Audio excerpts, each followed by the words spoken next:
This is Behind the Verdict. I'm John Horford with Marion Cook, and today we're going to talk about the difference between chloroform and chlorophyll. Sounds like a scientific episode, doesn't it? It does. It does. And somehow Casey Anthony was able to convince the jury that her searching these things had something to do with one another and had nothing to do with the chloroform found in relation to her daughter's death. Yeah, so during this investigation, law enforcement was able to locate Google searches on Casey's computer that included searches for chloroform and neck breaking and self-defense. And they actually, during the investigation, found the presence of chloroform in her trunk of her vehicle, which could have been one way she subdued Kaylee. And so that was a circumstance where if she would have wanted to go out and party, didn't want to take her back to mom and dad's house, she chloroformed the girl thinking, well, she'll just sleep for a while. But unfortunately, she also put duct tape over her mouth and nose. So why the tape, though? If you're using the chloroform and you're knocking out, it's a 2-year-old. It's not going to take much. Why the tape? If the 2-year-old comes to and you're still partying and she starts screaming from your trunk and crying and somebody hears her, so if you put that duct tape over the mouth, then that's one way to keep her quiet. So do you think she had done that multiple times? Because obviously this happened numerous times. Like, I imagine her coming back to the car daily, maybe even, and like giving her more food, making sure she's alive, like saying, good girl, stay here, I'll be back. Do you want fruit snacks next time? Great. I'll see you tomorrow. Like, Yeah. So why didn't she chloroform her every time? Why didn't she tape her mouth every time? Well, Casey wasn't working, so she'd have to get the ingredients to make the chloroform, and that's one of the things she Googled. So maybe she didn't have enough money to buy the things she needed. Maybe she was afraid she might use too much. I mean, I don't know. She's crazy. She's crazy, but I mean, it's not going to take a lot to, I mean, she doesn't need, like, you don't have to be rich to be able to afford those ingredients. She doesn't have a job of any kind. Where's she getting the money from? She's got to go out and party. She needs to save. She has a boyfriend that had some money. Well, what are you going to do? Hey, honey, can you give me some money? What for? I need to buy chloroform to knock my daughter out. You're giving your girlfriend 20, 40, 50 bucks. I mean, I don't think that's that big of a deal. I don't think that would like raise red flags. Like, he'd be like, what? Like, especially he knows she doesn't have a job. I don't know. The whole thing is crazy, but let's talk about the chloroform versus the chlorophyll. You brought it up, so tell us what you know. Just that she was trying to say that she meant to search chlorophyll and not chloroform, and that they just happen to have some of the same like components somehow, and that's why there was some sort of confusion there from what I remember. I don't know. I'm sure you have more details. You know, I don't, because it is so stupid. They were very clear on what she was searching for. She was searching for ingredients. Yeah. What do you need ingredients for chlorophyll for? I'm just curious. You love plants and want your plants to be, you want to understand like how they you want them to grow survive. better? Yeah. Yeah, exactly. That's called Miracle Grow. Right? I couldn't tell you what she was thinking. It's called fertilizer. It's not called chloroform. It's called the sun. I don't know. Yes, a lot of things other than trying to make up a lame-ass excuse for why you're looking for how to make chloroform itself. It's a bad excuse, but obviously the defense was able to present that argument in a way that was influential enough to cause enough doubt in the mind of these jurors to find her not guilty. Well, I don't know how. So in the trunk, in addition to the chloroform, they found decomposition, human decomposition. Scientifically, they found this. They were able to see. There were also maggots and other bugs that were located in the trunk itself that thrive on dead bodies. Now, some people say that the maggots and other bugs in there were because of the garbage and the food in the car. There were maggots found on the garbage and the food in the car. That's why. Right. But the majority of the bugs were located in the trunk. The food wasn't in the trunk. So, yeah. So why would they be there? unless there had been a body there that had since been removed. Right. And how long did she keep the body there while she was out partying for it to be in that state of decomposition? It was June 16th That's Florida. to July 15th. Yeah. So 31 days, or I have it reversed. But do you think she was 31 dead days. all 31 of those days? I think what happened is after a day or two, Casey got ticked off and having to deal with this burden, having to take care of this baby, but she wasn't about to admit she was wrong and take her back to her parents where the kid would have been safe. So I think Casey wanted a party. I think she saw her as a burden, and she was trying to find any way she could to go do that and get rid of the burden. That's just absolutely insane. Yeah. They also found in the trunk a hair that was the same type, color, length as Kaylee's would have been. And interestingly enough, it didn't have what they called the root bulb on the end of the hair. Like if you pulled one of your hairs out right now of your own head, there would be a root on the bottom, and that's where the DNA, that's where a lot of the information that could be gleaned from it would be. But this particular hair at the end, where the root should have been, showed decomposition. So Casey couldn't come forward and say, well, gosh, that's my hair. I had the same length, same color as my daughter's, because there was decomposition on it. And the prosecution said that only comes from one circumstance, is that the hair, the body is dying, and the bulb, the root bulb of that hair dies along with the body, but the rest of the hair shaft remains. How does that message not come across to the jury? Obviously, it was completely lost in translation somehow. How does that, you're a prosecutor, how does that happen? I have no damn idea how they didn't see that. I mean, there's more about the trunk itself. The prosecution had experts do what they called an air test on that horrific odor. And the air testing was kind of a novel science, if you will, back in 2008. It wasn't necessarily a accepted scientific method yet in the community, yet they had experts who would come in and say, this is what happened, this is what we test, we found decomposition, all of those things. The jury didn't buy it. Much like in the OJ case, DNA was brand new, and I don't think people bought that as much or put as much stock into it as we would today. But also in the car, they found a paper towel that had decomposition on it as well.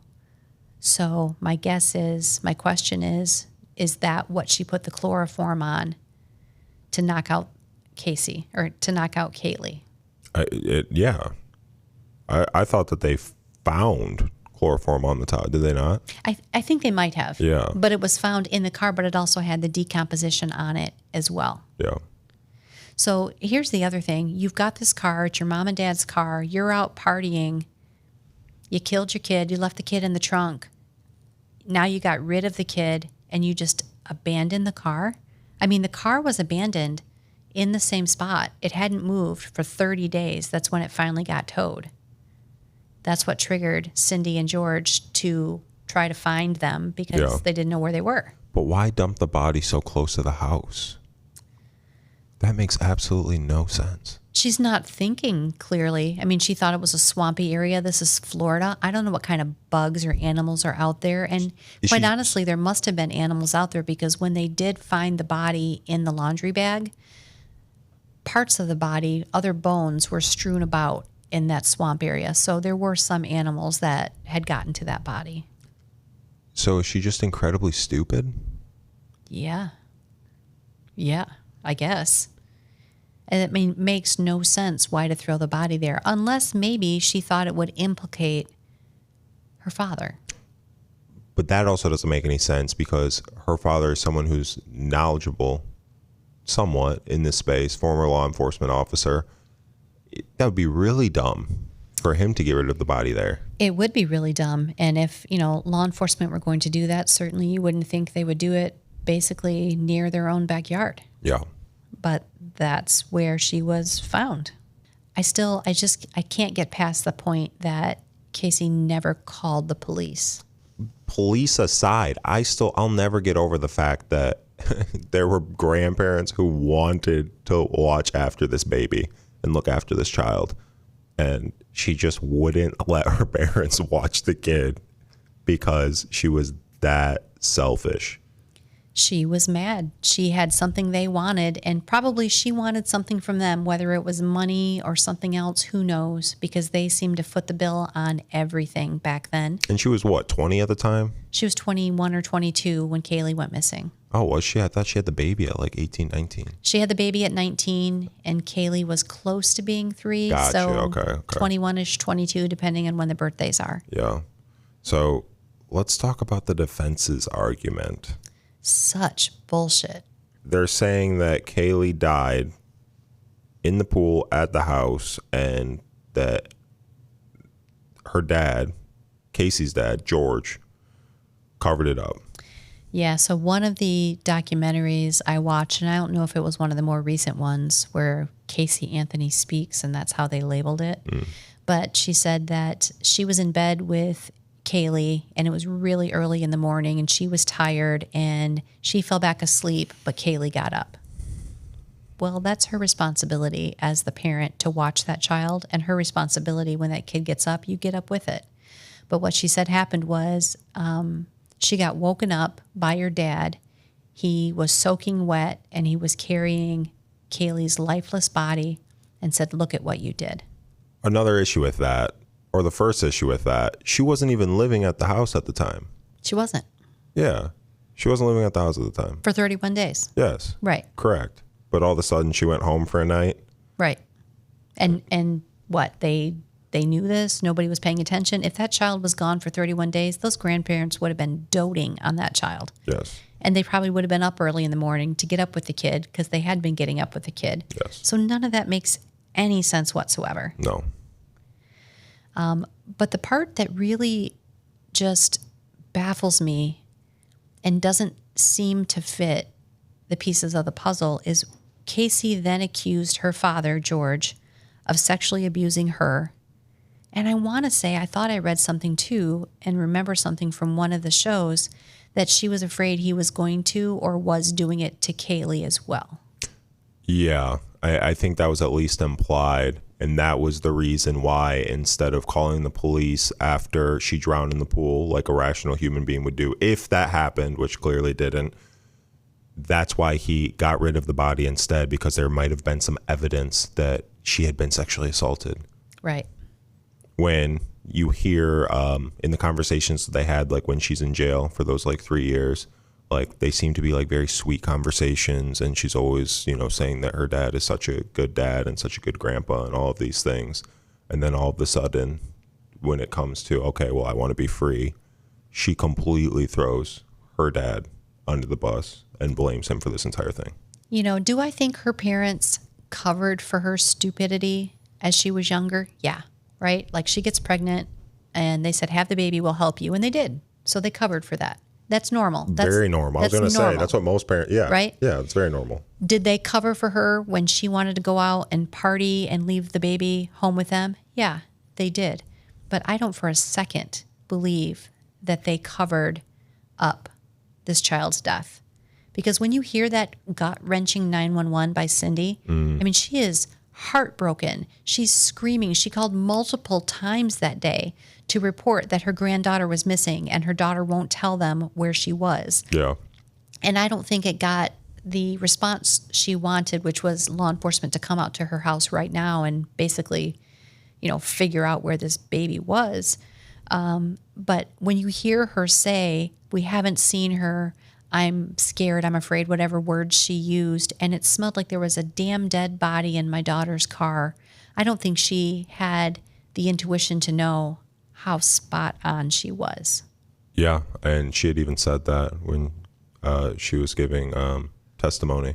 Yeah. She was like, I said that it smelled like a dead body. She's like, I didn't actually think it was a dead body, but I said that it did, and it ended up being part of what it was. There was rotten food, but like you said, there was evidence of decomposition Right. in the car. So, and there were maggots in the trunk, and there's no food in the trunk. Right. So, But, you know, I go back and think, why did she and or her defense team concoct this sexual abuse story? What's the purpose of it? To deflect from what really happened?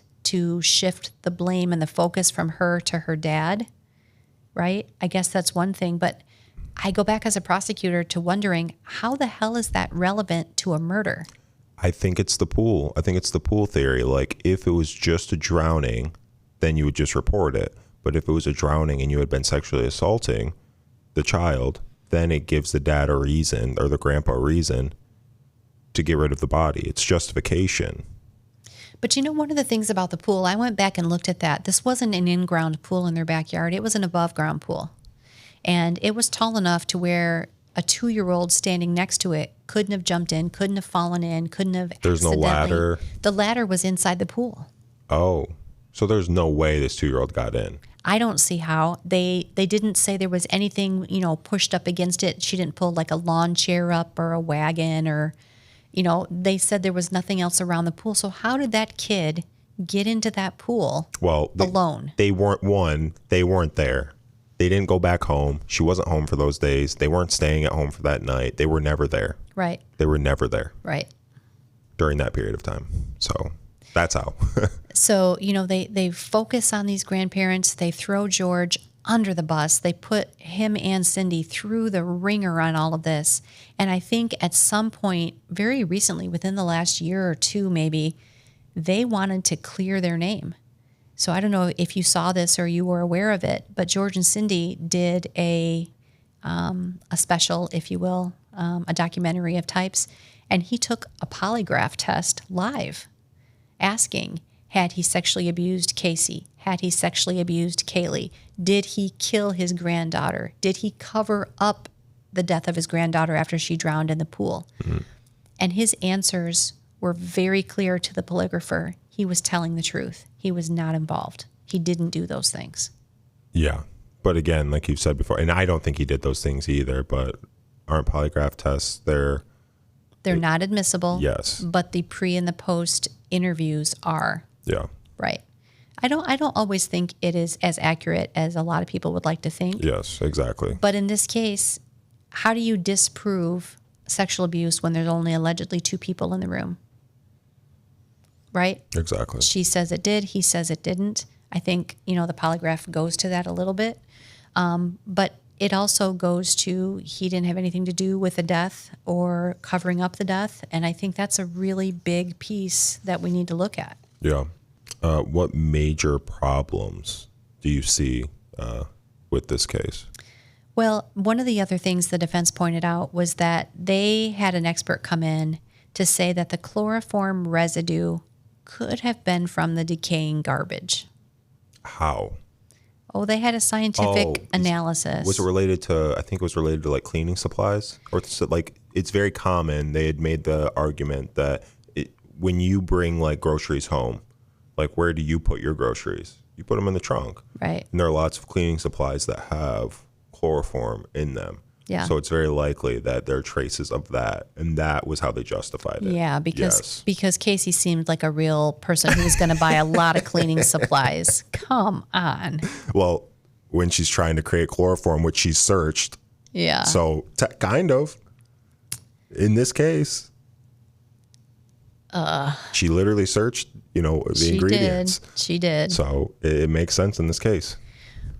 But again, they were saying the chloroform residue could be from the decaying garbage. I don't remember there being garbage in the trunk. In the car, just not in the car in itself. The car there was. But I don't remember it in the trunk. I guess it's possible that there was, but still. Yeah, I don't know. Some of the other problems that were seen in the case that the defense pointed out was that the DNA of some of the items was actually compromised. Because at least on the duct tape itself, there was DNA that they analyzed, thinking they had, a smoking gun, so to speak. And it turned out to be DNA from one of the lab workers when they touched it.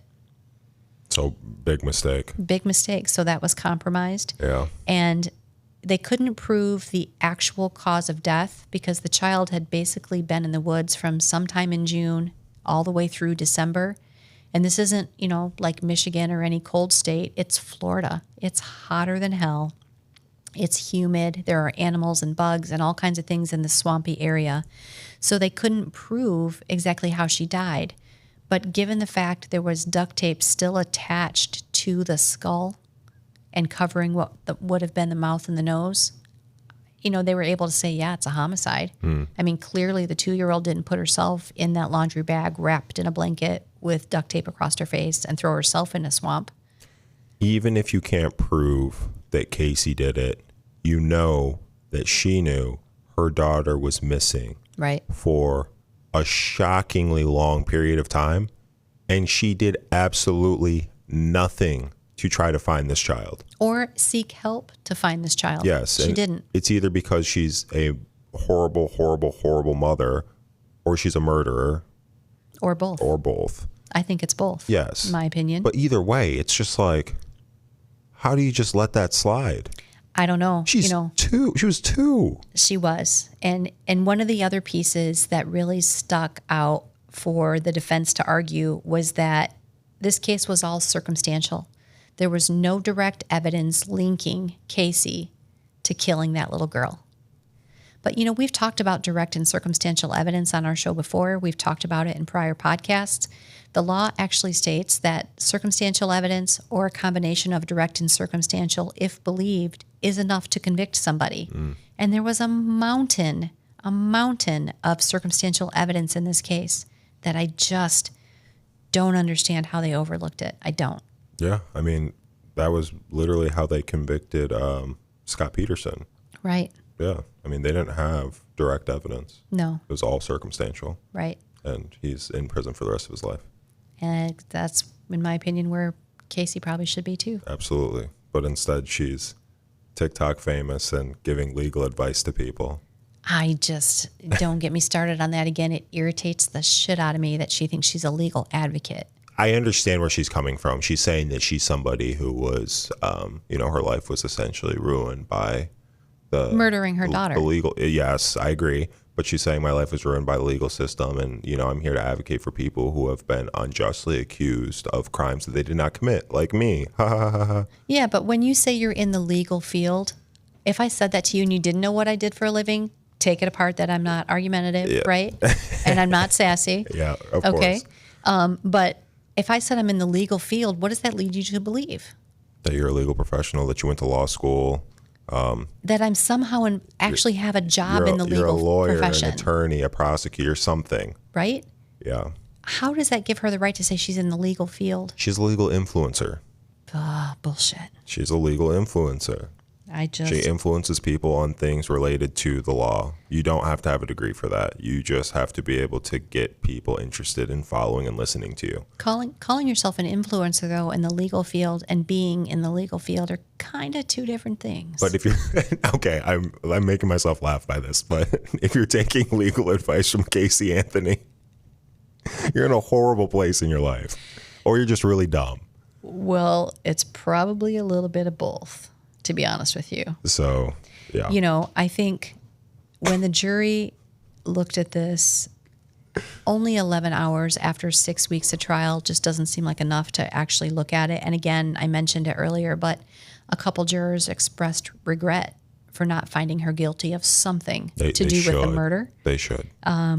They actually said this quote, that they felt there was a lot of evidence that made them think she probably did it, but just not quite enough. What more do you want? Yeah, they should have asked, would you let Casey Anthony babysit your kids? Yeah, I would ask him that in a heartbeat. They should have asked that. The jury said that there was a lot of focus. Well, no, let me take that back. The jury didn't say it, but there was a lot of focus from what the jury said about the attorneys' personalities. They said the prosecutors were seen as ambitious and arrogant without being caring. But the defense attorney, Jose Baez, was so caring and so thoughtful and so nice. It's an act, right? But having an appealing personality matters. Even in the Karen Reed case, we didn't really talk about it in that case, but the defense versus the prosecution, the guy that they have up for the prosecution is very milquetoast. The first trial or the second trial? First trial. Okay, the second trial, they have a They have a different prosecutor. which is smart because the first guy, he seemed like a nice guy, but it was kind of like, oh, buddy, like As prosecutors, you got to be a little sassy. You got to be a little tough. you got to have some personality. Yeah. Yeah, you got to have something. You got to argue. And he didn't have that. No. Yeah. No, but the jurors also said that when they voted to acquit her, they all looked around at each other and said, are we okay with this? Are we actually going to let her go free? And they said, well, okay, we promised to follow the law, and that's what the law says. I don't think that's what the law says, let a murderer go free. I don't think so either, but Jose obviously did an amazing job. Once again, if you can pay for it or you can get someone to do it pro bono, She found a way to pay for it, but she didn't pay with cash. well, I shouldn't have said that. that remains to be seen. Hey, But they were living together, she was living at his house. Yes. and she didn't pay. True. And she didn't pay. No, she did not. You can just leave that out there and let it hang, and people can decide what they want to with that. And if you little have any factoid. questions, no. Are we done? No, I don't know if we should end there. Should we? We're very close. We're very close. We're getting there. Yeah. Hang tight. Okay. Not you. Sorry, I was talking to the audience. This is just one of those cases where when you look at the plethora of cases out there in the universe, so to speak, it's one that I feel strongly the jury clearly got wrong. I really do. Yeah. I mean, clearly they even feel that they got it wrong. Right. And they did. They did. They got it wrong. I don't care if you can't prove it. You can prove that she left her child in that car for a number of days.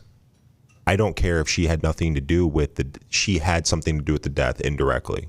If not directly, it was indirectly. Yeah. And she deserves to pay a price for that. But they could have convicted her of the aggravated child abuse or the manslaughter or something else. It didn't Yeah. have to be a premeditated murder, even though that's what I think it was. They could have still convicted her of aggravated child abuse. Yeah. Because even on the fact of your kid is missing for 31 days and you don't do anything, you don't report it, you don't do anything. Yeah. Clearly the kid's not at the bar or the dance club, Yeah. right? That in and of itself is argumentatively child abuse. You don't even have to go that far for it to be child abuse. Leaving your kid in a car to go and party, Yeah. especially if you do it multiple times. I mean, even one time is crazy, but she did it numerous times. That's child abuse. Right. That's child abuse. Right. So why didn't they find at least one of those things? They didn't have you as prosecutor. Yeah. Well, they needed somebody sassier. I'm going to tell you that right now. Yes. She deserved so much time behind bars.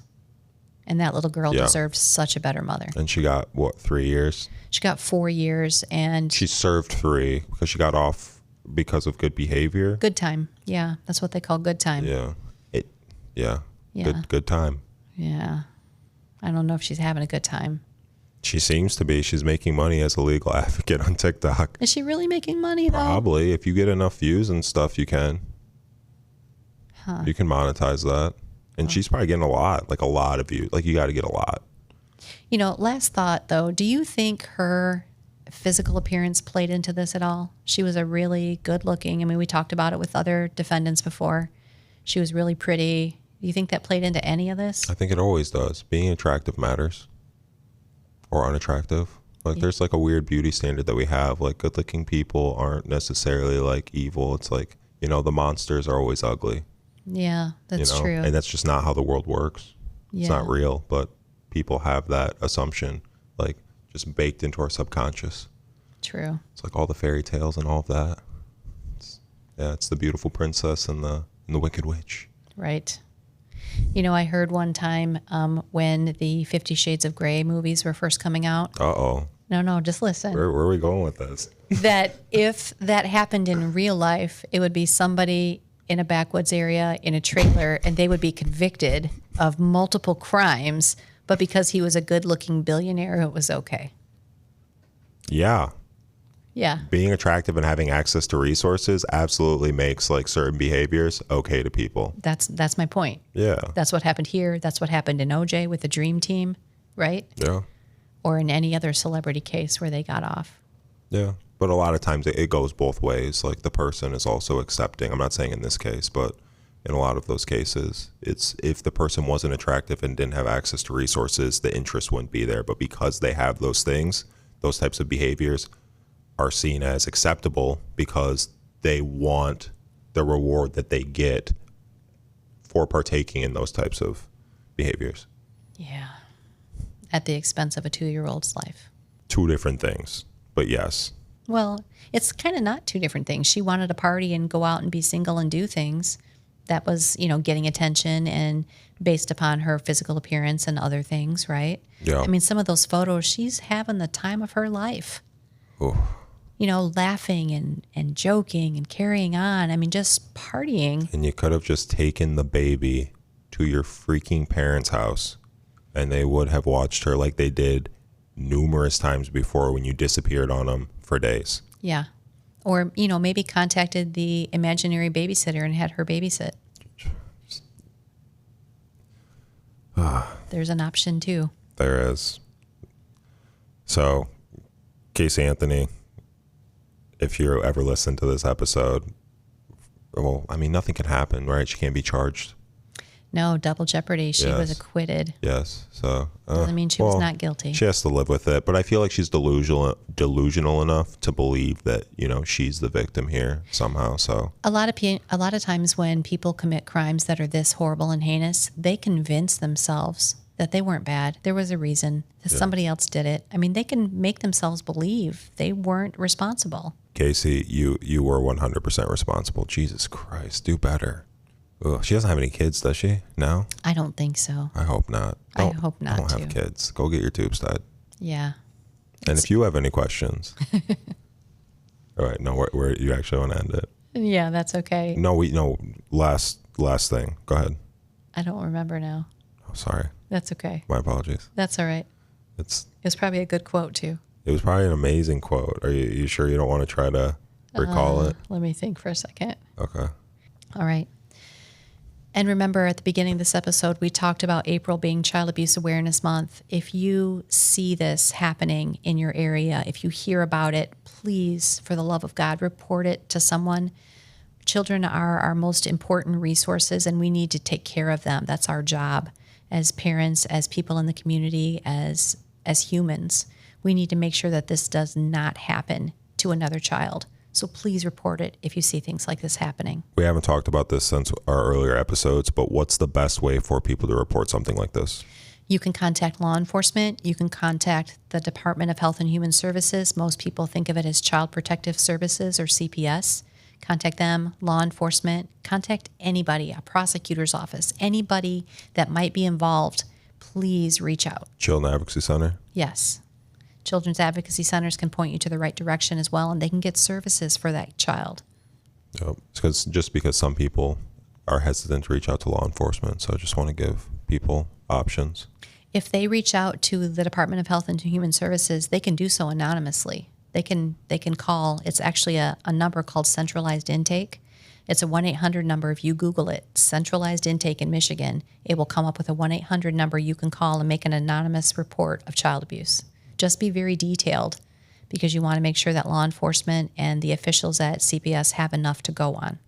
There you have it. If you have any questions, you want to make a comment about this case, you think she's innocent, guilty, want to suggest another case, reach out to us on our Instagram page or TikTok at BTV_pod. We're looking forward to our next episodes, and we'd like to know what cases you'd like to hear about. Do you want to hear more national cases? Do you have local cases in your area you'd like us to touch on? Reach out and let us know. I think the one that we've been getting the most is people want us to do Gabby Petito. Gabby Petito? Petito? Is it Petito, not Patino? Yeah, Petito. Petito? Sorry. Yeah, no, I think that's a good one to do because it touches on the issues of domestic violence. Okay. Yeah, we can definitely consider that. You can find us wherever you listen to podcasts. Thanks for listening. Thank you.